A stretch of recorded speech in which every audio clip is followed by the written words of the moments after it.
अस्सलामुअलैकुम रहमतुल्लाहि व बरकातुहू my YouTube friends, welcome back to my channel. Hope कि आप लोग बिल्कुल ठीक ठाक हैं और आप सबकी दुआ से अल्हम्दुलिल्लाह मैं भी ठीक हूँ। और अल्लाह पाक से यही दुआ है कि आप लोग हमेशा सही सलामत रहे, खुश रहे अपने अपने घरों में अपनी फैमिली के साथ। आमीन सुम्मा आमीन। नमाज़ पढ़ा कीजिएगा, नमाज हम पर फ़र्ज़ है। अगर आप लोगों को मेरी वीडियो अच्छी लगती है तो लाइक, सब्सक्राइब और शेयर ज़रूर कीजिए। बेल आइकन को हिट करना मत भूलिएगा कि जब भी मैं कोई वीडियो अपलोड करूं आप लोगों को नोटिफिकेशन मिलती रहे। पूरा वीडियो वॉच कीजिएगा।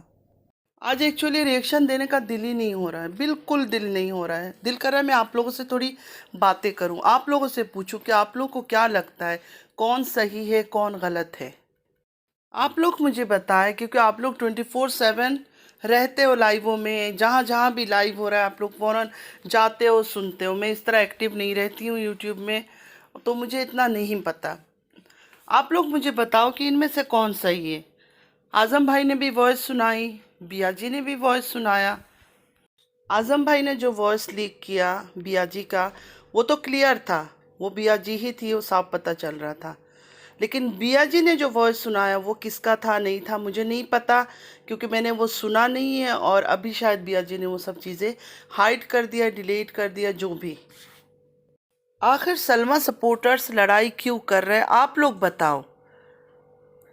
मतलब बिया जी को शबनम जी ने धोखा दे दिया, रहमानी जी ने धोखा दे दिया, आज़म भाई ने धोखा दे दिया, क्या चक्कर है। लोग तो सब मिलकर काम कर रहे थे, सब मिलकर सपोर्ट कर रहे थे सलमा को।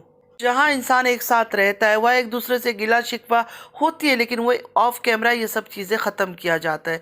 लेकिन ये लोग ये सब चीज़ें सोशल मीडिया में क्यों कर रहे हैं। अब ये क्या चाहते हैं कि अब सलमा सितारा की कहानी थोड़ी सी कम हो रही है तो अब इनको ट्रेंडिंग में लाया जाए, इनकी बातें किया जाए सारा दिन। देखिए बातें तो हर तरफ हो रही है, हर तरफ बिया जी की और आज़म भाई की बातें हो रही है। मैं भी कर रही हूँ, लाइव भी करूँगी, मैं उसमें भी बातें करूँगी। लेकिन आप लोगों से भी पूछना चाहती हूँ जो मेरे चैनल को देखते हैं या मेरी वीडियोस देखते हैं, आप लोग मुझे बताएं कि इनमें से कौन सही है कौन गलत है। शबनम जी सही है, रहमानी जी सही है, बिया जी सही है, आज़म भाई सही है, या सब लोग सही है। फिर गलत कौन है, क्यों ये सब बातें हो रही है। बिया जी की ये बात मेरी बिल्कुल समझ नहीं आई। जो मैंने थोड़ा उनका लाइव देखा था, ये जो रिसेंट हुआ है जिसके बाद उन्होंने वो सब चीज़ें हाइड कर दिया, उसमें उन्होंने कहा कि मैं कुछ टाइम के लिए जा रही हूँ, फिर वो आएंगे ज़रूर, लेकिन अभी वो ले रही है ब्रेक। और इस दरमियान ये चैनल जो है वो नासिर भाई को दे के जाएंगे। जब वो आज़म भाई के बारे में इतना बुरा बुरा बोला उन्होंने, तो नासिर भाई को क्यों चैनल दे के जा रही है वो। मतलब अगर गौर से देखो तो नासिर भाई और आज़म भाई कोई अलग अलग ही नहीं है। नासिर भाई की जो बहन है वो आज़म भाई की वाइफ है, तो एक ही फैमिली हो गए ना वो लोग। और मैंने जब शबनम जी और रहमानी जी का लाइव देखा, एक ही लाइव में थे दोनों, शबनम जी की पैनल पर, तो रहमानी जी तो खामोशी थी, ज़्यादा बोल ही नहीं रही थी वो। लेकिन शबनम जी ने रोना धोना काफ़ी किया कि नहीं मैं ऐसा नहीं कर सकती हूँ, मैं ऐसा कैसे करूँगी। कुछ लोग उनको सपोर्ट कर रहे थे, कुछ लोग बिया जी को सपोर्ट कर रहे थे। तो ये क्या ड्रामा चल रहा है कि आप सपोर्टर्स ही लड़ाई कर रहे हैं। और मुझे लगता है कि सलमा की उम्र जाने से पहले से ये सब चीज़ें शुरू है।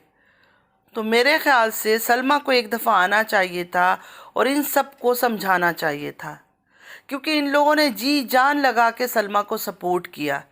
उन्हीं के चक्कर में अब इनकी लड़ाइयाँ हो रही है। तो अब सलमा को चाहिए कि इनके बीच आए और आके इनमें सुलह करवाए। इस बारे में आप लोग क्या सोचते हो मुझे ज़रूर कमेंट करके बताइएगा। अब यहाँ नेगेटिव कमेंट नहीं करना। जाहिर है जिस बंदे के लिए सबने लड़ झगड़ कर आज एक दूसरे के दुश्मन बने हैं, वही आपस में दोस्त लड़ रहे हैं, तो चाहिए कि वही इंसान आए और इनको आके खामोश करवाए। अब पहले की तरह तो इनका रिश्ता कभी भी नहीं बन सकता है, कभी भी नहीं बन सकता है। जब रिश्तों में एक दफ़ा स्क्रैच आ जाए ना, कहते हैं ना शीशे के ऊपर एक दफ़ा स्क्रैच आ जाए ना, तो मुश्किल है कि वो उसको मिटा सके। तो इनके दिलों में एक दफ़ा आ गया ना स्क्रैच, मुझे नहीं लगता कि ये ख़त्म होगा। लेकिन ये सब चीज़ें जो है ना नॉर्मल लाइफ में नॉर्मल लोगों के लिए, ये यूट्यूब है, यहाँ कुछ भी हो सकता है। या तो लोग सेकंड में डिप्रेशन में जाते हैं और विद इन कुछ दिनों के ठीक हो जाते हैं। कुछ लोगों का दिल ज़ख्मी होता है लेकिन कुछ ही मंथ्स में वो बिल्कुल रिकवर हो जाते हैं, जो कि नामुमकिन है। लेकिन यूट्यूब में आकर मैंने देखा ये सब चीज़ें होता है। तो प्लीज़ मुझे बताइएगा कि सलमा सपोर्टर्स को क्या हो गया है, क्यों आपस में इस तरह लड़ रहे हैं, क्यों कैट फाइट कर रहे हैं। कुछ लोग आकर यहाँ कमेंट करते हैं, कुछ इंस्टा में मैसेजेस करते हैं कि रमज़ान के महीने में तो आप लोग रिएक्शन बंद कर दो। तो मैं उन लोगों से कहना चाहती हूँ कि जो यूट्यूबर ब्लॉगिंग कर रहे हैं रात दिन और जिनकी वजह से गंदगी फैली हुई है, उनको भी आप लोग ये बात कह दो। उनको ये बात कह दो कि आप लोग भी ब्लॉगिंग बंद कर दो। अगर वो ब्लॉगिंग ही नहीं करेंगे, लोग बातें क्या करेंगे। बातें तो तभी होती है ना जब उनकी डेली बेसिस पे हम लोग देखते हैं, फिर उसमें से कुछ ना कुछ बातें निकालते हैं, वही बातें करते हैं। कुछ एक्स्ट्रा बात तो मैं करती ही नहीं हूँ। और गाली, नाउज़ुबिल्लाहि मिनश शैतानिर रजीम, मेरे चैनल पे पूरा ढूंढ के दिखा दो गाली कोई गंदी, फिर मैं मानती हूँ। और अगर रिएक्शन वालों को बंद ही कराना है तो उन रिएक्शन वालों को बंद कराओ जो गंदी गंदी बातें करते हैं, गंदी गंदी गालियाँ देते हैं, किसी को जेड के नाम से पुकारते हैं, किसी को शलवार बीवी, किसी को इंसाफ बीवी और साथ गालियों का बौछार। उनको रोको, उनको मना करो, या फिर उनको भी मना करो जो एक इंसान को बटरिंग करते करते करते करते कोशिश करते हैं आसमान में चढ़ाने की, और दूसरे इंसान को जलील करते करते चाहते हैं उसका पूरा कपड़ा ही उतार दें। ऐसे लोगों को मना करो। गुनाह है, गुनाह है किसी को इतना जलील भी करना। कोई अगर गुनहगार है, उसकी सज़ा अल्लाह ने उसको देनी है, हमने नहीं देनी है। और हम इंसान को अल्लाह ने इतना पावर नहीं दिया है कि किसी को लाके हम अपनी कदमों में झुकाएं कि हमारे आगे सर झुकाओ और माफ़ी मांगो। यहाँ तो लोग माफ़ भी करते हैं तो दुनिया को बताकर माफ़ करते हैं कि इस बंदे ने मुझसे माफ़ी मांगी है, और फिर सोचते हैं कि अल्लाह खुश होगा। अल्लाह कभी इन चीज़ों से खुश नहीं होता है। अल्लाह कभी भी ये नहीं चाहता है कि अल्लाह के जो बंदे हैं ना, वो दूसरे बंदे के आगे सर झुकाए। ये तो मेरा घमंड हो गया। अगर मैं किसी को माफ़ करके दुनिया को बैठ के बताती रहूं इसने मुझसे माफ़ी मांगी है तब मैंने इसको माफ़ किया है, तो ये मेरा बड़प्पन नहीं है। यहाँ जो यूट्यूब की दुनिया है ना, वो अलग ही दुनिया है। अल्लाह का खौफ इस जगह में आते ही ख़त्म हो जाती है। कोई गलत किसी को नहीं समझता है। मुझे कोई पसंद है ना, तो वो इंसान कितना भी गलत कर रहा हो, मैं बोलूँगी नहीं तुम बिल्कुल सही हो। ये है यूट्यूब की दुनिया। यहाँ गलत को सही, सही को गलत समझा जाता है। अपने यूट्यूब चैनल को अगर ग्रो करना है ना, तो अपने घर की सारी बातें बाहर निकालो।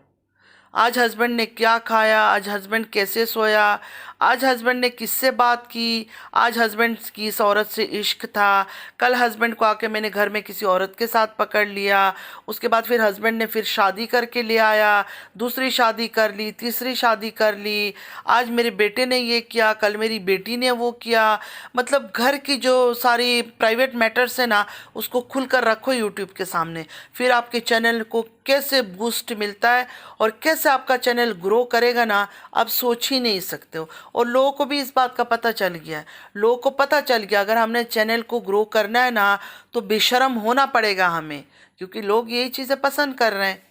आज के लिए बस इतना ही। मैंने कोई रिएक्शन नहीं दिया, बस आप लोगों से थोड़ी बातचीत की। आई होप कि आप लोगों को अच्छा लगा होगा। अगर अच्छा लगा है तो ज़रूर कमेंट कीजिएगा और बताइएगा कि कहाँ कहाँ मैं गलत हुई हूँ और कहाँ कहाँ मैं सही हूँ।